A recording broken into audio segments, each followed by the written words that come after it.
नमस्कार दोस्तों, मेरा नाम है विमल सिंह। बालाजी स्टडी अड्डा में आपका स्वागत है। डीएलएड फोर्थ सेमेस्टर के जैसे कि हम एमसीक्यू आपको करा रहे हैं सुबह 11 बजे। तो इससे पहले हमने देखा था जो आपका सब्जेक्ट है शांति शिक्षा वाला, उसके बहुविकल्पी पिछले वाले बहुविकल्पी आपने नहीं देखे, साइड में आई बटन में वीडियो मिल जाएगा। और अभी तक हम साइंस के करा चुके हैं, सोशल साइंस के करा चुके हैं, इंग्लिश के करा चुके हैं।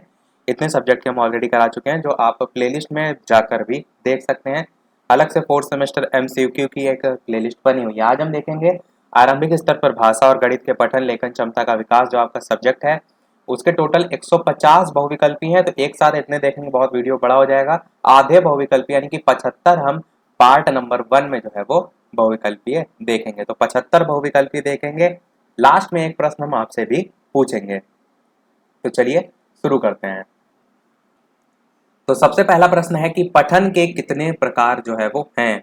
2, 3, 4 या 6, 4 ऑप्शन है। बताना है आपको कौन सा सही होगा। 75 प्रश्न ज्यादा है तो थोड़ा हम स्पीड में लेकर चलेंगे, आप भी मेरे साथ स्पीड बनाए रखिएगा। तो ये प्रश्न आपका पूछा गया था अति लघु में 2017 में, और वहां पर जो था आपको लिखने भी थे कितने प्रकार होते हैं। तो बात करें उत्तर की, 4 ऑप्शन आपका सही होगा सा वाला। तो एक प्रकार होता है आपका मुद्रा भाव पठन, दूसरा होता है आपका दृश्य पठन, तीसरा होता है आपका अभिनय पठन, और चौथा होता है आपका चित्र पठन। तो ये 4 प्रकार होते हैं, नाम रट के रखिएगा। मैंने कहा है ना 2017 में आया था। कौन कौन से? मुद्रा भाव पठन, दृश्य पठन, अभिनव पठन और चित्र पठन। अगला प्रश्न कह रहा है लिखित अभिव्यक्ति के लिए महत्वपूर्ण बिंदुओं की संख्या जो है वो कितनी है। 2 है, 3 है, 4 है या 5 है। यहाँ पर प्रश्न को जैसे पूछा गया, आप कंफ्यूज अवश्य हो सकते हैं। कहने का मतलब यहाँ है कि जो लेखन कौशल होता है, लिखना जो होता है, उसको कौन कौन से प्रभावित करने वाले कारक होते हैं, तत्व होते हैं, दोष होते हैं, कौन कौन से, तो वो यहाँ पर पूछा गया है। ऑप्शन एबीसीडी में 5 आपका सही होगा। सबसे पहला होता है जो सिरे रेखा, जैसे अभिव्यक्ति में ये ऊपर आप लाइन खींचते हैं तब लिखते हैं, तो ये जो सबसे पहले हम लाइन खींचते हैं फिर उसके ऊपर कुछ भी लिखते हैं, जैसे कि भाषा हम यहाँ लिख रहे हैं। तो ये जो सिरो रेखा है इसका उपयोग सही तरीके से करना चाहिए। इसकी उपेक्षा आप कर रहे हैं तो वो आपके एक दोष में आता है या तत्व को प्रभावित में आता है। दूसरा आपका होता है शब्दों के बीच का अभाव, कुछ लोग गैप करके बहुत लिखते हैं। तीसरा कह रहा है अक्षरों का विकृत आकार, टेढ़ा मेढ़ा लिखते हैं। चौथा कह रहा है विराम चिन्हों से संबंधित त्रुटियां, क्वेश्चन मार्क कहीं लगा दिया, फुल स्टॉप कहीं या पूर्ण विराम कहीं लगा दिया, इस टाइप से। और पांचवी और लास्ट होती है आपकी अनुनासिक और अनुस्वार संबंधी त्रुटियां, जहां पर बिंदी लगानी वहां चंद्र बिंदी लगा दी, जहां चंद्र बिंदी लगानी वहां बिंदी लगा दी। तो ये 5 आपके महत्वपूर्ण बिंदु होते हैं। तीसरा प्रश्न कह रहा है पठन भाषा शिक्षण का रूप है मौलिक, व्यवहारिक, सामाजिक, शैक्षिक। 4 ऑप्शन है, बताना है कौन सा सही होगा ऑप्शन एबीसीडी में। बात करते हैं उत्तर की, तो पठन भाषा शिक्षण का रूप व्यवहारिक जो है वो आपका होता है। अगला प्रश्न कह रहा है लिखित अभिव्यक्ति का महत्वपूर्ण बिंदु है। बताना है आपको चारों में से कौन सा सही होगा। तो सबसे ज्यादा जरूरी क्या है? सुंदरता, वचनीयता, लेखनीयता या क्रमबद्धता। तो आप कहेंगे क्रमबद्धता सबसे ज्यादा जरूरी है। तो महत्वपूर्ण बिंदु भी आपका लिखित अभिव्यक्ति के अंतर्गत यही हो जाएगा। भाषा की कितनी इकाइयां हैं? अगला प्रश्न कह रहा है 2, 3, 4 या 5। जो बताना है आपको ऑप्शन एबीसीडी में कौन सा सही होगा। तो 4 ऑप्शन में छांटना है आपको ऑप्शन एबीसीडी में से कौन सा सही होगा। उत्तर की बात करें, यहाँ पर आप आंसर देखेंगे तो आपका बा वाला ऑप्शन दे रखा है, 3 दे रखा है, जो कि आपका गलत है। क्यों? क्योंकि भाषा की तो आपकी 5 इकाइयां होती हैं। तो दा वाला ऑप्शन आपका बिल्कुल सही होगा। कौन कौन सी होती हैं? ध्वनि होती है, वर्ण होती है, शब्द होती है, पद होता है और वाक्य होता है। तो ये आपके 5 होते हैं। कौन कौन से? ध्वनि, फिर वर्ण, फिर शब्द, फिर पद, फिर लास्ट में वाक्य।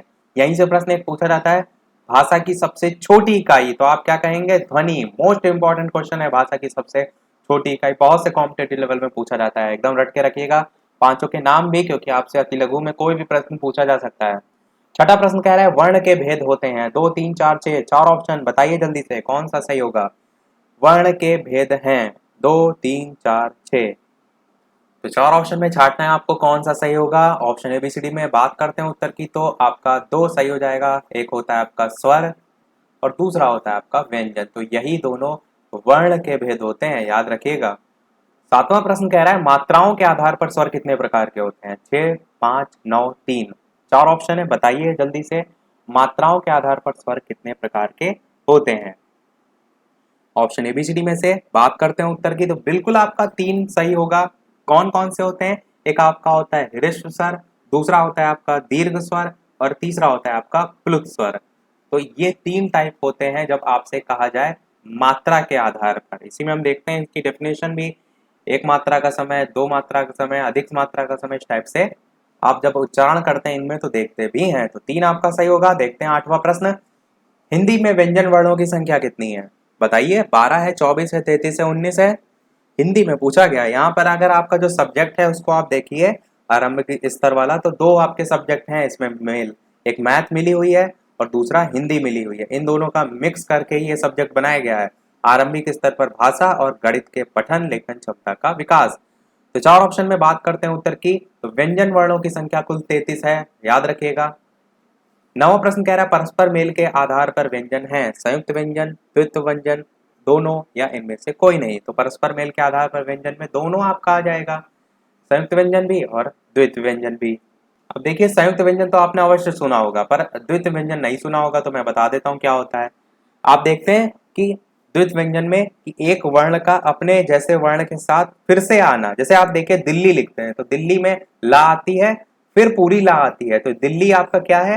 द्वित्व व्यंजन के अंतर्गत आ जाएगा। तो इसका एग्जाम्पल हो जाएगा, यानी कि एक वर्ण का अपने जैसे वर्ण के साथ फिर से आना द्वित्व जो है वो प्रयोग के अंतर्गत आता है। और संयुक्त व्यंजन क्या होता है? तो आप क्या कहेंगे कि जो व्यंजन दो या दो से अधिक जो व्यंजन होते हैं उनके मिलने से बनता है, उन्हें हम कहते हैं संयुक्त व्यंजन।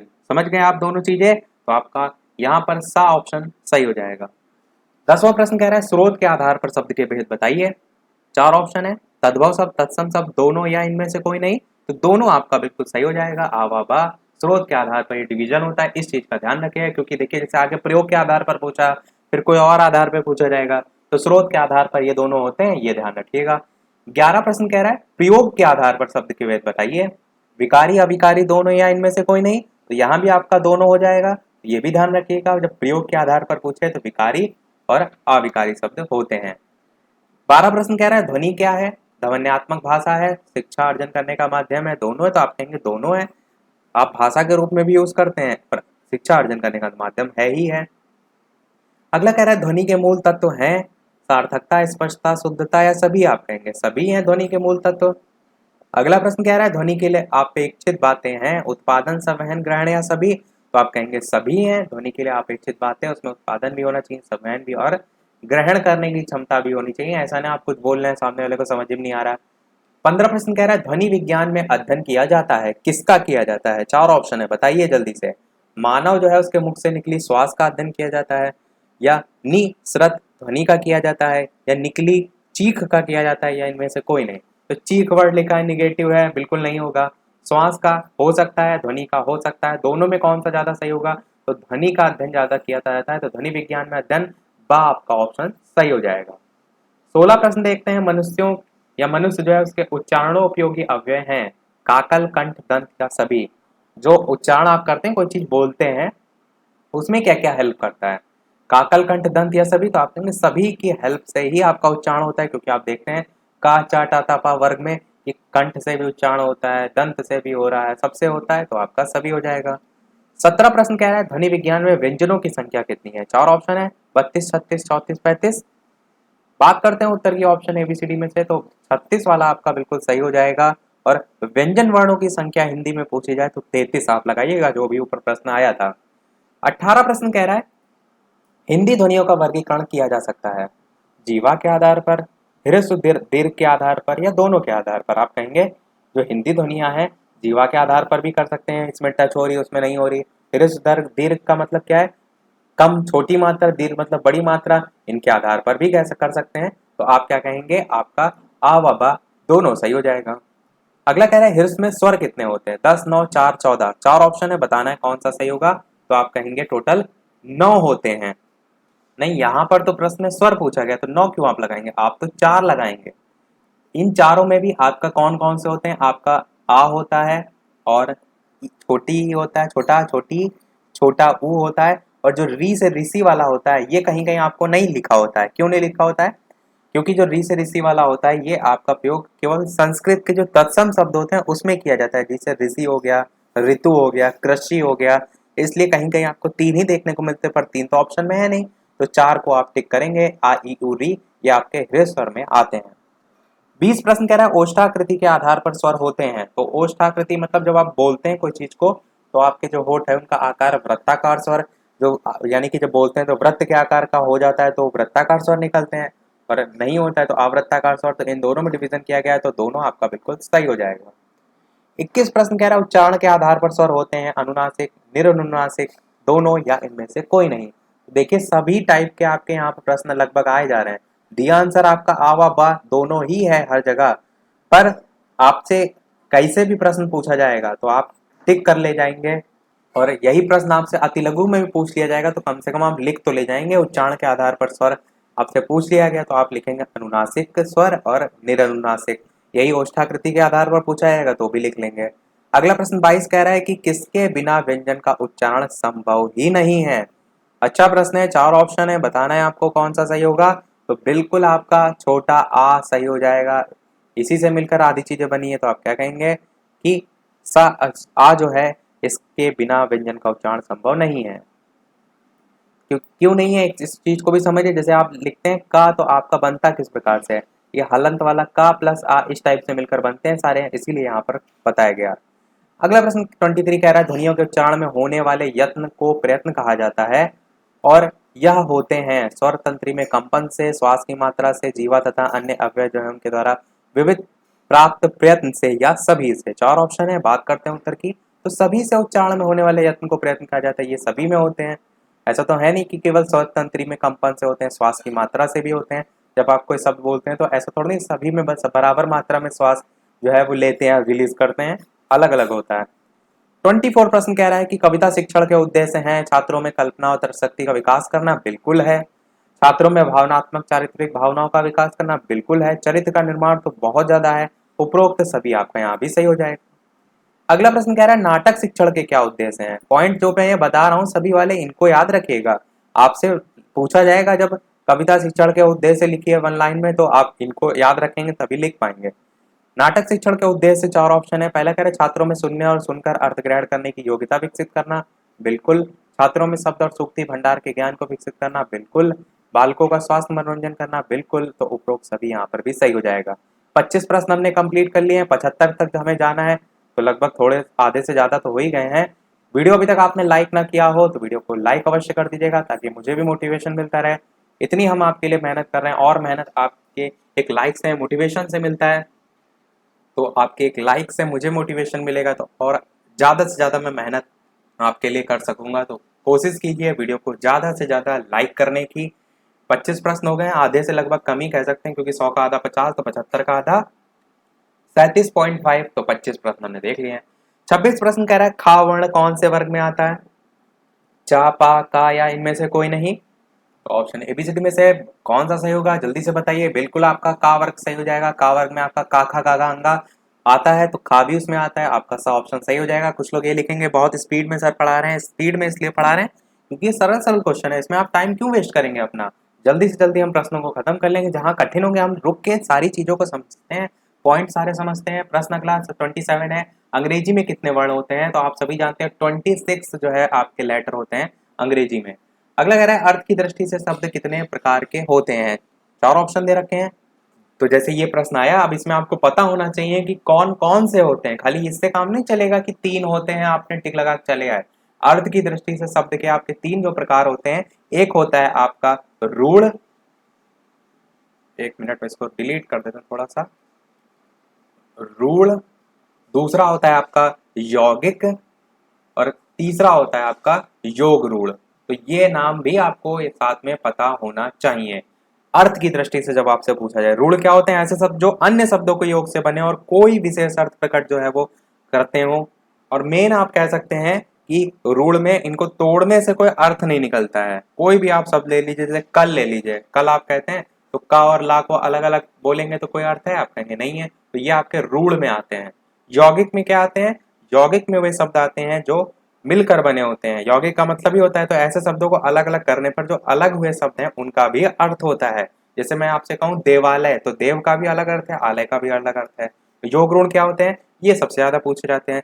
ऐसे यौगिक शब्द जो सामान्य अर्थ ना प्रकट करके कोई विशेष अर्थ प्रकट करते हैं। जैसे कि दशानन आपका वर्ड होता है, दशानन हम किसको कहते हैं? रावण को कहते हैं। तो दशानन आपका क्या करता है? 10 हैं आनंद जिसके अर्थात रावण, तो एक विशेष अर्थ को प्रकट कर रहा है, वो आपका योग रूढ़ होता है। तो ये नॉर्मल नॉर्मल सी चीज है। अगला प्रश्न 39 कह रहा है कि अर्थ की दृष्टि से वाक्य के कितने प्रकार होते हैं? बहुत ही इंपॉर्टेंट क्वेश्चन है। क्यों? क्योंकि ये पूछा जाता है आपका लघु उत्तरीय प्रश्न में। 2, 4, 6, 8 जल्दी से बताइए ऑप्शन एबीसीडी में से या आबा सादा में से कौन सा सही होगा। बात करते हैं उत्तर की, तो 8 जो है आपके होते हैं। आठों नाम मैं बता रहा हूं। पहला होता है आपका विधानवाचक वाक्य, दूसरा होता है आपका निषेधवाचक वाक्य, तीसरा होता है आपका प्रश्नवाचक वाक्य, चौथा होता है आपका विस्मयादिबोधक वाक्य, पांचवा होता है आपका आज्ञावाचक वाक्य, छठा होता है आपका इच्छावाचक वाक्य, सातवां होता है आपका संकेतवाचक वाक्य और आठवां होता है आपका संदेहवाचक वाक्य। फिर से मैं रिपीट कर रहा हूं, विधानवाचक, निषेधवाचक, प्रश्नवाचक, विस्मयादिबोधक, आज्ञावाचक, इच्छावाचक, संकेतवाचक और उसके बाद संदेहवाचक वाक्य। तो ये अर्थ की दृष्टि से वाक्य के 8 प्रकार होते हैं। 30 प्रश्न कह रहा है प्रश्न कितने प्रकार के होते हैं? 6, 4, 2, 3 4 ऑप्शन है, बताना है आपको ऑप्शन एबीसीडी में से कौन सा सही होगा। बात करते हैं चलिए उत्तर की, तो 2 आपका सही हो जाएगा। प्रश्न 2 प्रकार के होते हैं, एक होता है आभ्यंतर प्रश्न, एक होता है बाह्य प्रश्न। ये जब उच्चारण करते हैं उसी में डिवीजन किया गया है। 31 प्रश्न कह रहा है यार अलावा व्यंजन है, स्पर्श है, उसमें अंतस्थ है, इनमें सभी हैं। 4 ऑप्शन है, जल्दी से बताइए कौन सा सही होगा एबीसीडी में से। चलिए बात करते हैं उत्तर की, तो आपका सा सही हो जाएगा। अंतस्थ व्यंजन होते हैं आपके 11 अलावा, ध्यान रखिएगा, इंपॉर्टेंट है। 32 प्रश्न कह रहा है वर्णों के समूह को क्या कहते हैं? अरे आप सभी जानते हैं, वर्णमाला कहते हैं। एक चुटकी में आप इस प्रश्न का उत्तर बता सकते थे। 33 प्रश्न कह रहा है वर्णों के सार्थक समूह को क्या कहते हैं? शब्द, वाक्य, वर्ण, इनमें से कोई नहीं। 4 ऑप्शन है, बताना है कौन सा सही होगा। वर्णों के सार्थक समूह को बिल्कुल शब्द कहते हैं, बिल्कुल सही हो जाएगा। अगला कह रहा है पाठशाला शब्द क्या है? और योग रूढ़ है, यौगिक है, रूढ़ है। मैं तीनों चीजें मैंने आपको बताई। अब देखिए पाठशाला को आप क्या कर सकते हैं, अलग करके देखिए। पाठ अलग कीजिए, शाला अलग कीजिए। तो पाठ मतलब और शाला मतलब दोनों का अलग अलग अपना सेंस है, तो आपका यौगिक में होता है। और जब दो इस प्रकार के मिलकर बने होते हैं तो वो यौगिक शब्द होते हैं। तो यौगिक आपका बिल्कुल सही हो जाएगा। चलिए देखते हैं अपना अगला प्रश्न। अगला प्रश्न कह रहा है रचना के अनुसार वाक्य कितने प्रकार के होते हैं? बहुत ही इंपॉर्टेंट क्वेश्चन है। 3, 2, 4, 1 जल्दी से बताइए ऑप्शन एबीसीडी में कौन सा सही होगा। बात करते हैं उत्तर की, तो 3 आपका सही हो जाएगा। कौन कौन से होते हैं? तो एक आपका होता है साधारण, इसी को हम कहते हैं सरल वाक्य, साधारण या सरल वाक्य। दूसरा होता है आपका संयुक्त वाक्य और तीसरा होता है आपका मिश्रित वाक्य। जब बात की जाए रचना के आधार पर, अभी मैंने जो वाक्य के प्रकार बताए थे वो कौन से बताए थे? वो मैंने अर्थ की दृष्टि से बताए थे। यही मैंने आपको क्या ध्यान रखिए कि कब कहाँ क्या पूछा गया है। अर्थ की दृष्टि से वाक्य के प्रकार पूछे तो 8 होते हैं। जब यहाँ पर बात करेंगे तो रचना के अनुसार पूछा है, रचना के अनुसार 3 होते हैं, सरल वाक्य या संयुक्त वाक्य, सरल वाक्य या साधारण वाक्य, संयुक्त वाक्य और मिश्रित वाक्य। अगला प्रश्न देखते हैं 36। इन तीनों के बारे में हम नहीं बता रहे क्योंकि थोड़ा लेंथी या समझेंगे हम इसको अलग से। वाक्य के भाग हैं उद्देश्य विधेय दोनों, इनमें से कोई नहीं। 4 ऑप्शन है, बताना है कौन सा सही होगा। तो बिल्कुल उद्देश्य और विधेय दोनों होते हैं। सब्जेक्ट और प्रेडिकेट आप जानते हैं इंग्लिश में, बिल्कुल जानते होंगे, उसी को हिंदी में कहते हैं उद्देश्य और विधेय। खा ध्वनि पूछा गया है, महाप्राण अल्प प्राण दोनों में से कोई नहीं। ऑप्शन एबीसीडी में से कौन सा सही होगा। अल्प प्राण और महाप्राण का कंसेप्ट ये एक्चुअल में होता है, जो आप वर्ग देखते हैं का वर्ग जैसे आप लिखते हैं तो उसमें पहला का, फिर खा, फिर गा, इस प्रकार से जो 5 तक आपका डिवाइड हो रखा होता है, तो उसमें आप पहला, तीसरा और 5वां, ये 1, 3, 5 का कंसेप्ट याद रखिए। ये आपका क्या होता है? अल्प प्राण होता है। अब यदि आप देखिए खा, तो खा आपका का के बाद आता है, का खा गा गा अंगा, इस प्रकार से होता है। तो खा दूसरे नंबर पे आ रहा है, तो जो अल्प प्राण में नहीं आएगा वो किस में आएगा? महाप्राण में आएगा। तो खा ध्वनि कैसी है आपकी? महाप्राण है। तो आ आपका ऑप्शन सही हो जाएगा। दूसरा और चौथा वो आपका आता है महाप्राण में। समझ गया आप? मैं एक बार फिर से लिख देता हूँ इसको सब रख करके कि पहला, तीसरा, 5वां आता है अल्प प्राण में, दूसरा और चौथा आपका आता है महाप्राण में। अगला प्रश्न 38 कह रहा है का ध्वनि का उच्चारण स्थान है कंठ, ओठ, मूर्धा, द्वंद। 4 ऑप्शन है, बताना है कौन सा सही होगा। ऑप्शन एबीसीडी में से बात करते हैं उत्तर की, तो कंठ आपका सही हो जाएगा। ट्रिक होती छोटी सी, के टी एम डी ओ। के से आपका कंठ, टी से तालु, एम से मूर्धा, डी से जो है वो दंत और ओ जो है लास्ट वाला उससे हो जाएगा ओष्ठ। और इसी को आप सीरियल से लिखते हैं के टी एम डी ओ। अब जैसे का वर्ग, चा वर्ग, छा वर्ग, इस टाइप से हम अलग अलग डिवाइड करते हैं। तो सबसे पहला हम क्या लिखते हैं? का वर्ग लिखते हैं, यानी का जो उच्चारण का वर्ग का होगा वो कंठ से होगा। फिर दूसरा हम क्या लिखते हैं? चा वर्ग लिखते हैं, उसमें आपका तालु से होगा। देखिए का ही पूछा गया था, कंठ आपका यहीं से आपको समझ में आ रहा है। चा का तालु हो जाएगा। इसी प्रकार आगे देखेंगे तो आपका ता वर्ग होता है जो कि आपका मूर्धा से होता है, और इसी प्रकार आपका आगे ता होता है और लास्ट में आपका पा होता है। तो इसको जोड़ के देखेंगे तो क च ट त प, कचटप्पा, इस टाइप से कटप्पा का थोड़ा सा साउंड आएगा, क च ट त प। इसी प्रकार के टी एम डी ओ, तो इस प्रकार से जोड़ के याद रखिएगा। आपका देखते हैं अपना अगला प्रश्न 39। प्रश्न क्या कह रहा है, आ ई उ री स्वर हैं, दीर्घ प्लुत ह्रस्व या इनमें से कोई नहीं। यही प्रश्न मैंने आपको कराया था। बिल्कुल आप बता ले जाएंगे चुटकियों में। क्या होगा उत्तर, बिल्कुल सा हो जाएगा। ह्रस्व स्वर के अंतर्गत ये चारों आते हैं। जहां मैंने री बताया था संस्कृत शब्दों में यूज किया जाता है। 40 प्रश्न कह रहा है, देवनागरी लिपि का विकास किस लिपि से हुआ था। बहुत ही अच्छा प्रश्न है। बताइए, ब्राह्मी, फारसी, खरोष्ठी या इनमें से कोई नहीं। ऑप्शन एबीसीडी में से बात करते हैं उत्तर की, तो बिल्कुल ब्राह्मी जो है वो सही हो जाएगा। देवनागरी लिपि का विकास किस लिपि में हुआ, तो ब्राह्मी में हुआ। अगला प्रश्न कह रहा है, निम्नलिखित में से कौन सा अशुद्ध उच्चारण का कारण नहीं है। ध्वनि लोप, ध्वनि विकृति, सुलेख विहीनता या ध्वनि विपर्य है। चार ऑप्शन में कारण नहीं आपसे पूछा गया है। तो उत्तर की बात करें तो सुलेख विहीनता आपका कारण अशुद्ध उच्चारण का जो है वो नहीं होता है, बाकी सभी आपके हैं। अगला कह रहा है, विराम चिन्ह जो है इसको क्या कहते हैं। पूर्ण विराम कहते हैं, प्रश्न विराम कहते हैं, अल्प विराम कहते हैं या विस्मय सूचक कहते हैं। तो आप क्या कहते हैं इसे, बिल्कुल आप इसे तो विस्मय सूचक, इंग्लिश में एक्सक्लेमेटरी बोलते हैं, यही आपका सही हो जाएगा। विराम चिन्ह जो है कॉमा इस प्रकार से लिखा है, इसको क्या कहते हैं। अल्प विराम, पूर्ण विराम, प्रश्नवाचक, इनमें से कोई नहीं। चार ऑप्शन है, बताना है कौन सा सही होगा।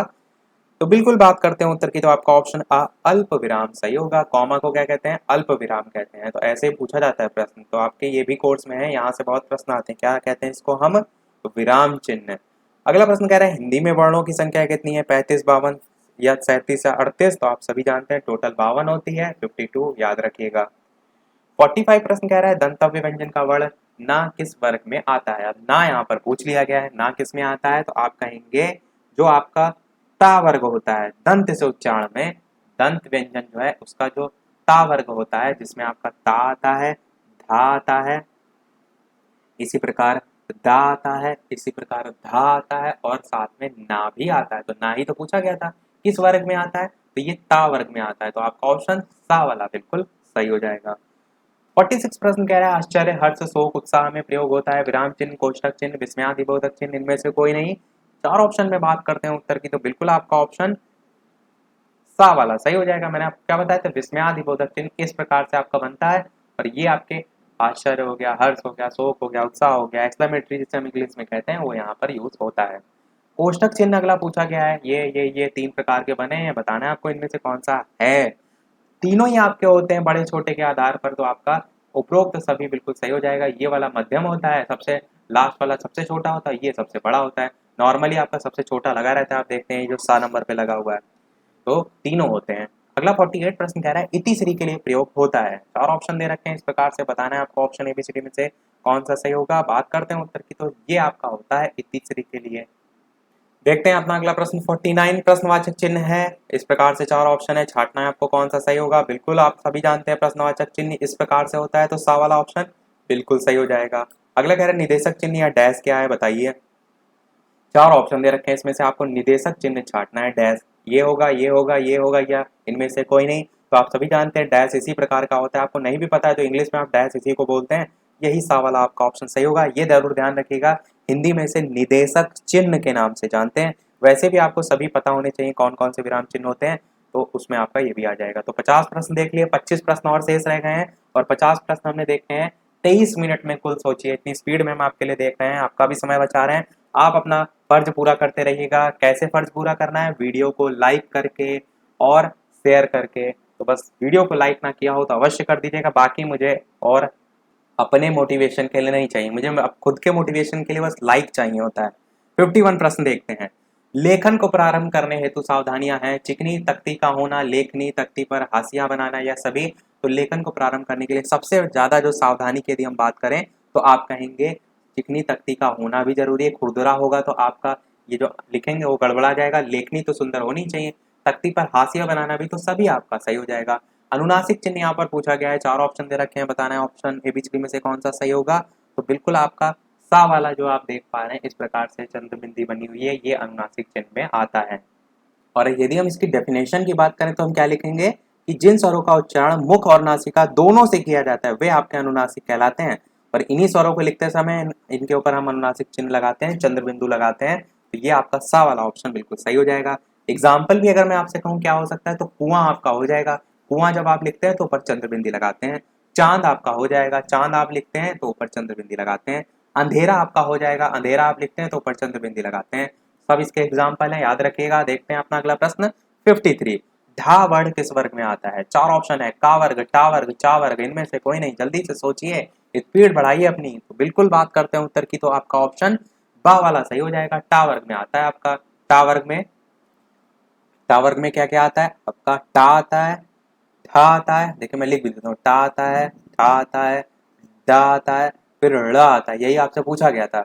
और ड़ा भी आता है। ये सभी अगर पूछ लिया जाए कि उच्चारण कहाँ से होता है, तो मूर्धा से होता है। यही आपका सही हो जाएगा। अगला प्रश्न 54 कह रहा है, कोमल का विलोम शब्द बताइए। कठोर, मुलायम, निर्मल या स्पर्श में अच्छा? तो स्पर्श में अच्छा तो बिल्कुल नहीं होगा आपका। अब कठोर, मुलायम, निर्मल में से छाटिए। बात करते हैं उत्तर की ऑप्शन एबीसीडी में से।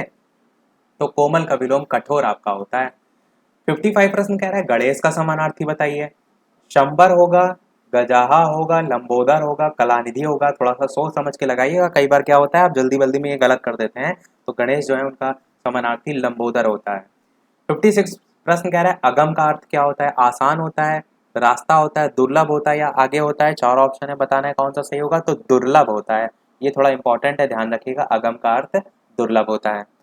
अगला प्रश्न कह रहा है 57, स्वरों की सहायता के बिना जिन वर्णों का उच्चारण नहीं हो पाता है वे क्या कहलाते हैं? स्वर कहलाते हैं, संयुक्ताक्षर कहलाते हैं, व्यंजन कहलाते हैं, मात्राएं कहलाते हैं। 4 ऑप्शन है, बात करते हैं उत्तर की। तो बिल्कुल आपका व्यंजन जो है कहलाते हैं, स्वरों की सहायता के बिना जिन वर्णों का उच्चारण नहीं हो पाता है। अगला प्रश्न कह रहा है कि का और जो शा है इसके योग से निर्मित व्यंजन है। छ, त्र, ज्ञा या झा। बहुत पूछे जाते हैं ये चारों संयुक्त व्यंजन। बताना है आपको का और शा के योग से निर्मित व्यंजन कौन सा होगा। तो ऑप्शन एबीसीडी में से बात करते हैं उत्तर की। तो बिल्कुल आपका ऑप्शन आ सही हो जाएगा। छा जो है आपका बनता है। बाकी त्रा और ज्ञा भी आपके होते हैं, वो भी आपको पता होना चाहिए। अगला प्रश्न कह रहा है, ड़ इया ज्ञा ड़ न म गण, इसको हम पढ़ते हैं क्या? यम गणनम पढ़ते हैं। आप संस्कृत में जो सूत्र होता है। तो वर्ण आपको बताने, अनुनासिक, निरुनासिक, अनुस्वार या विसर्ग में से 4 ऑप्शन में कौन सा सही होगा। ऑप्शन एबीसीडी में से बात करते हैं उत्तर की। तो आपके अनुस्वार जो है वो बिल्कुल सही हो जाएगा। अगला प्रश्न 60 कह रहा है, अनुस्वार को किस लिपि चिन्ह से जो है वो व्यक्त करते हैं? यहाँ पर अनुस्वार पूछा गया है, वहां पर अनुनासिक पूछा गया था। इस चीज का ध्यान दीजिए। तो 4 ऑप्शन में छाटिए जल्दी से कौन सा सही होगा। तो बिल्कुल आपका बिंदी सही हो जाएगा। जब केवल बिंदी की बात की जाती है अनुस्वार, चंद्र बिंदी की बात की जा रही है तो अनुनासिक। अगला प्रश्न 61 कह रहा है, 10 अंक के बड़ो अंकों में सबसे बड़ी इकाई क्या है? अच्छा प्रश्न है, तो आप लिख कर देख लीजिए। आप क्या लिखेंगे? 1 से लेकर 10 तक गिनती लिखेंगे। तो 1, 2, 3, 4, 5, इस प्रकार से कितनी तक लिखेंगे? 9 और 10 तक लिखेंगे। तो इकाई की बात की जा रही है। 10 में आप देखेंगे तो इकाई 0 है, और 9 में देखेंगे तो इकाई 9 है। यहाँ पर पूछा गया था 10 तक के अंकों में सबसे बड़ी इकाई क्या है, तो आपकी 9 है। सा ऑप्शन सही हो जाएगा। समझ रहे हैं आप? इकाई देखना है। जैसे 10 में आप ये ना सोचिएगा 10 बड़ी संख्या है तो 10 लगा के चले हैं। 10 में भी आपको इकाई देखनी है। अगला प्रश्न 75 पूछा गया है, सम संख्या विषम संख्या दोनों या इनमें से कोई नहीं? तो आपकी 75 एक विषम संख्या है। सम संख्या आपकी 2, 4, 6 इस गुणज में होती है। विषम संख्या आपकी 1, 3, 5, 7, 9 इस प्रकार से होती है। तो आपकी 75 क्या है? एक विषम संख्या है। अगला प्रश्न कह रहा है, आरोही क्रम बताना है आपको। आरोही क्या होता है, अवरोही क्या होता है, इसको भी ध्यान रखिए। जब बात की जाए आरोही की, तब आपको छोटे से बढ़ते क्रम में जो है वो जाना है। और जब अवरोही की बात करें, यहाँ पर वा लग जाए, अवरोही, अवरोही की बात की जाए, तब इसी का उल्टा कर दीजिए, बड़े से छोटे क्रम में। अब यहाँ पर क्या पूछा गया है? आरोही पूछा गया, यानी कि छोटे से बढ़ते क्रम में आप देखेंगे। तो यहाँ पर छोटे से बढ़ते में देखिए कौन सा है? 3, 4, 7, 9, 11 है। तो यही आप बिल्कुल सही लगा देंगे। 3, 4, 7, 9, 11 ये आपका आरोही क्रम है। और ये भी देख लीजिएगा इसमें सभी हैं कि नहीं, क्योंकि इनमें से कोई नहीं भी ऑप्शन में आपको दे रखा है। 64 प्रश्न कह रहा है, गणित की मूल संक्रियाएं हैं जोड़, घटाना, भाग, गुणा दोनों या केवल जोड़ना? केवल तो नहीं हो सकता। क्यों? केवल जोड़ के आप पूरा गणित का कर लेंगे? नहीं करेंगे। तो जोड़ घटाना भी होता है, भाग गुणा भी होता है। तो आवा बा दोनों आपका सही हो जाएगा। अगला प्रश्न कह रहा है, जोड़ की क्रिया में जोड़ते हैं इकाई को इकाई से, दहाई को दहाई से, सैकड़ा को सैकड़ा से, या सभी को? यानी कि सभी ऑप्शन यहाँ पर सही होगा। तो आप कहेंगे केवल इकाई से तो पूरा जोड़ हो नहीं जाता, 2 अंकों की है तो उसमें दहाई को दहाई से जोड़ते हैं। तो सभी आपका यहाँ पर सही होगा। कंफ्यूज आपको प्रश्न जरूर कर सकते हैं। आप सोच सकते हैं कि जब आप जोड़ने का काम करते हैं, जैसे 25 लिखा है, इसमें 25 ही जोड़ना है, तो आप 5 में 5 जोड़ रहे हैं तो इकाई ये भी है, इकाई ये भी है, तो इकाई में इकाई जोड़ रहे हैं तो आपका 10 होगा जाके, तो आप यही सोचेंगे अरे इकाई में इकाई जोड़ते हैं और आ का ऑप्शन को टिक करके चले जाएंगे। आपका गलत हो जाएगा। क्यों? क्योंकि जोड़ की क्रिया में बाद वाली जो संख्या है दहाई, उसको नहीं जोड़ेंगे क्या? उसको छोड़ के चले आएंगे? नहीं, तो दहाई को दहाई से भी जोड़ते हैं, सैकड़ा को सैकड़ा से भी, तो सभी आपका सही हो जाएगा। 66 प्रश्न कह रहा है कि गुणा जो है इसमें संक्रियाएं होती हैं, गुणे, गुणक, गुणनफल या सभी, तो आप कहेंगे तीनों होती हैं, तो सभी आपका बिल्कुल सही हो जाएगा। अगला प्रश्न 67 कह रहा है कि दहाई में कितनी इकाई होती हैं? 3, 5, 15, 13 या 10। 4 ऑप्शन है, बताना है कौन सा सही होगा। एक दहाई की बात की गई है, तो बात करते हैं ऑप्शन एबीसीडी में, तो 10 आपका सही हो जाएगा। एक दहाई में 10 इकाई होती हैं, 1 इकाई, 2 इकाई, ऐसे करके तो आपकी 10 इकाई मिलकर जो है वो एक दहाई बनाएगी, तभी तो आपका 10 संख्या बनेगी। 68 प्रश्न कह रहा है कि 2 सैकड़े जो हैं उसमें कितनी जो है वो इकाई होती हैं? 20, 50, 100 या 200। 4 ऑप्शन है, बताना है आपको कौन सा सही होगा। तो 2 सैकड़े का मतलब क्या होगा? 2 सैकड़े का मतलब होगा 200, और 200 में कितनी इकाई होंगी? तो 200 ही तो इकाई हो जाएंगी, क्योंकि मैंने आपको क्या बताया, एक इकाई है तो एक जो है आपकी इकाई है तो एक ही इकाई के बराबर होगी। पर अगर 10 इकाई आपका की बात की जाए कि 10 इकाई किसके बराबर है, तो आपकी एक इकाई के बराबर होती है, तो 200 आपका 200 जो है वो इकाई का है। 200, 2 सैकड़े को आप 200 लिखेंगे तो वो 200 आपकी इकाई के बराबर हो जाएगा। 69 प्रश्न कह रहा है 3 सैकड़े में कितनी दहाई होती हैं? 4 प्रश्न, 4 ऑप्शन है, बताना है आपको कौन सा सही होगा। तो 3 सैकड़ों को आप 300 लिखेंगे, 300, यहाँ पर दहाई पूछा गया, अगर इकाई पूछा होता तो 300 ही आपकी इकाई हो जाती, पर दहाई पूछा गया, इस चीज को ध्यान दीजिए। तो दहाई निकालने के लिए आप 10 से डिवाइड कर देंगे, इसे 10 से डिवाइड करेंगे, 0 से ये 0 कटेगा तो 30 बचेगा आपका। सा आपका ऑप्शन बिल्कुल जो है वो सही हो जाएगा। समझ में आपको आ रहा होगा सारी चीजें। 70 प्रश्न देखते हैं, एक सैकड़ा बराबर होता है, तो एक सैकड़ा बराबर का मतलब, एक सैकड़ा हम किसको कहते हैं? 100 को कहते हैं। तो एक 100 सैकड़ा 5 दहाई के बराबर होता है, 7 दहाई के, 9 दहाई के या 10 दहाई के। तो आप सभी जानते हैं 10 दहाई के बराबर होता है आपका एक सैकड़ा। एक जो दहाई है उसमें आपके 10 नंबर होते हैं, ऐसे 10 दहाई में 100 हो जाएंगे, तो वही आपका यहाँ पर पूछ लिया गया है। अगला प्रश्न 71, 5 प्रश्न शेष आपके रह गए। लास्ट वाला प्रश्न हम आपसे भी पूछेंगे, तो बने रहिएगा अंतिम तक। 134 में इकाई का अंक कौन सा होता है? 4 ऑप्शन है, तो इकाई का अंक आप जानते हैं, ये 4 आपकी इकाई है, 3 आपका दहाई है, 1 आपका सैकड़ा है, तो 4 आपकी इकाई है, तो सा वाला ऑप्शन सही हो जाएगा। टाइम भी मैं थोड़ा सा अपडेट कर देता हूँ। सुबह 11 बजे की चतुर्थ सेमेस्टर की टाइमिंग है और शाम 8 बजे की भी फोर्थ सेमेस्टर की टाइमिंग है। ये 2 टाइमिंग है लाइव की, आप आ जाइएगा। नोटिफिकेशन ना मिले तो भी, नोटिफिकेशन मिले तो भी, और टेलीग्राम चैनल से नहीं जुड़े तो ऐड हो जाइएगा, वहां पर भी नोटिफिकेशन भेजे जाते हैं। 72 प्रश्न कह रहा है 84 में कितनी इकाई है? 12, 24, 36 या 84? तो आप क्या कहेंगे? 84 में इकाइयों की संख्या भी तो 84 ही है, तो बिल्कुल दा आपका ऑप्शन सही हो जाएगा। अगला कह रहा है 38 में कितनी दहाई है? 4, 3, 5 या 8। 4 ऑप्शन है, बताना है कौन सा सही होगा। तो बिल्कुल आपका 38 में अगर बात करें तो 30 तक आपकी दहाई है, क्योंकि एक जो दहाई होगी उसमें 10 आपकी इकाई आती हैं, तो यहाँ पर 38 तक लिखा है, यानी कि 30 तो आपकी साफ साफ आप देख पा रहे हैं कितनी दहाई है। 30 तो आप कह सकते हैं इकाई देख पा रहे हैं, और उसके आधार पर दहाई की संख्या 3 जो है आपकी हो जाएगी। इसको मैं फिर से एक बार बताता हूँ। 38 में पूछा गया था कितनी दहाई है, तो आप 8 तक नहीं जाएंगे क्योंकि दहाई पूछा गया। जब ये 40 कंप्लीट होता तब आप अगले वाले नंबर तक जाते हैं। तो 38 में कितनी दहाई है? केवल अगर 10 की बात करें तो उसमें एक जो है आपका दहाई होगा, 20 तक जाएंगे तो 2 दहाई होगा, 30 तक जाएंगे तो 3 दहाई होगा, और 40 तक गए ही नहीं है तो 3 ही दहाई होगा। ये आपका ऑप्शन सही हो जाएगा। 74 प्रश्न कह रहा है 10 इकाई के योग को क्या कहते हैं? 1000, सैकड़ा, दहाई या इनमें से कोई नहीं। 4 ऑप्शन है, बताना है कौन सा सही होगा। बात करते हैं उत्तर की, तो आपका ऑप्शन सा दहाई सही हो जाएगा। 10 इकाई के योग को दहाई जो है हम कहते हैं। इस पर पेस्ट ऊपर मैंने प्रश्न भी कराया। देखते हैं अपना अगला और इस वीडियो का लास्ट प्रश्न, और इसके बाद लास्ट वाला जो इसके 76 वाला प्रश्न है वो हम आपसे पूछेंगे।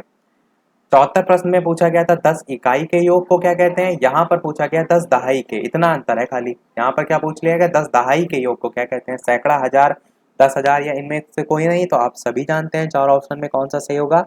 आपका आ वाला ऑप्शन, यानी कि सैकड़ा जो है वो बिल्कुल सही हो जाएगा, क्योंकि एक दहाई में आपका 10 नंबर होते हैं, तो 10 दहाई में 100 होंगे, 100 मतलब सैकड़ा होता है, तो यही आपका सही हो जाएगा। तो यहाँ 75 से जो आपके प्रश्न खत्म हो रहे हैं, इसके बाद वाला हम आपसे पूछ रहे हैं, जैसे कि सभी वीडियो में हम आपसे एक नेक्स्ट प्रश्न पूछते हैं। इस वीडियो का आपके लिए प्रश्न ये है, हिंदी में स्वर होते हैं 10, 11, 9 या 14। चार ऑप्शन में से कौन सा सही होगा, आप सभी लोग अपना उत्तर वीडियो के मेन कमेंट में अवश्य टाइप करके बताइएगा। आंसर हम देखेंगे इसके नेक्स्ट वाले पार्ट में। और ये जो प्रश्न आपका यहाँ 76 नंबर से है, ये स्टार्ट हो रहा है सन 2016 के, यानी कि अब हम जो नेक्स्ट वाला पार्ट देखेंगे उसमें हम 2016 के पहले पे क्वेश्चन सारे देखेंगे, फिर 2017 के देखेंगे, फिर 2018 के देखेंगे, फिर 2019 के देखेंगे। तो सारे प्रीवियस ईयर हम नेक्स्ट वाले पार्ट में देखेंगे। नेक्स्ट वाला पार्ट बिल्कुल भी मिस ना कीजिएगा। कल 11 बजे सुबह ही हम इसको देखेंगे, तो सभी लोग लाइव आकर देख सकते हैं। इसी के साथ हमारा ये पार्ट समाप्त होता है। आंसर सभी लोग अवश्य बताइएगा। आज के में इतना ही। वीडियो पसंद आया हो लाइक अवश्य कीजिएगा, नए हैं चैनल पर सब्सक्राइब जरूर कीजिएगा। चलिए मिलते हैं अगले वीडियो में नए टॉपिक के साथ। तब तक के नमस्कार। Thank you for watching.